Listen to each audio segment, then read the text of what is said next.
Hello guys, we know that Kali user here in the sudo file. What does it mean? Any user in the sudo file can do anything like root user does, because sudo is short name for super user do. It makes that user have highest privilege just by running the sudo sudo, like here, sudo. Then I type any command, then I'll be able to run any command with highest privilege. Okay, so here we know that we are in Kali and tilde. Okay, but by running sudo here, I can't do anything like root users, just by specifying the command here. For example, apt update. Once I press here enter, I just need to enter the password for this user for Kali, and then I'll be able to do any command, and the command will run like I'm running it from root. Okay. We've learned in the previous lesson how to change the password for Kali just by specifying that would be here, like this.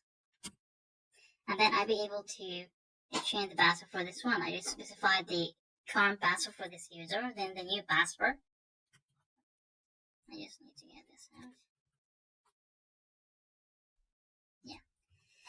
And if I wanted to change the password for root, all I need to do is just sudo sudo, then pass wd, because this makes this user run this command like a root. So this will run for root, okay?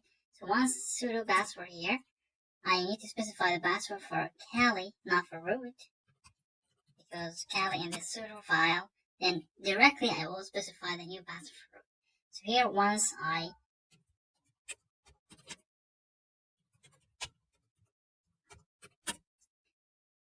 that's one change, yeah, it didn't match. However, just specify complete new password. So here, password updated successfully. So whenever I log in as a root user here in this standard user shell, I need to enter the new password, and then I'll be able to use the root. Su here, SU, it stands for super user. Once I run it here, it will ask for the password for root, like this. Wait. Yeah, so it's now I log in as root. Now here I'm running root user through this shell. If I just exit here, I just need to exit sudo and su, this runs for me the root user directly. I need to exit here again, exit the shell, and open it again, sudo su. I just need to enter the password for Kali, not for root, and then I run root. Another command here for this as well is called sudo -i. This as well run root directly. I need to enter the password as well, but here terminal works as if I enter the password once, it just takes about a few minutes. I can use the same command again without entering the same password again. But after this few minutes, I roughly remember like it's 10 minutes.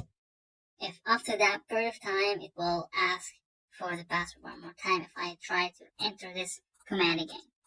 Alright, that's all. So sudo makes this user does not need the sudo at all, because the root is already a super user. So exit here to get back to this standard user shell. And sudo here is a short name for super user do. So this will make user do everything like the root user. You can put any other user in the sudo file, and I will teach you later how to do this.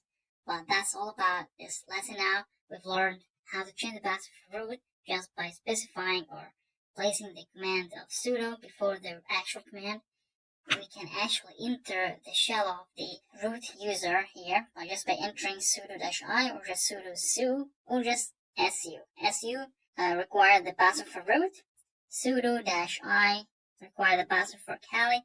Sudo su require the password for Kali as well. And this is very good to know, because if I hack a system with a user in the sudo file, I figured out that it is a sudo file, and I know the password of that user, all I need to do is just to run sudo-i or sudo so, and then I'll be able to have the full privilege, or I just need to use sudo before the command, and that's it.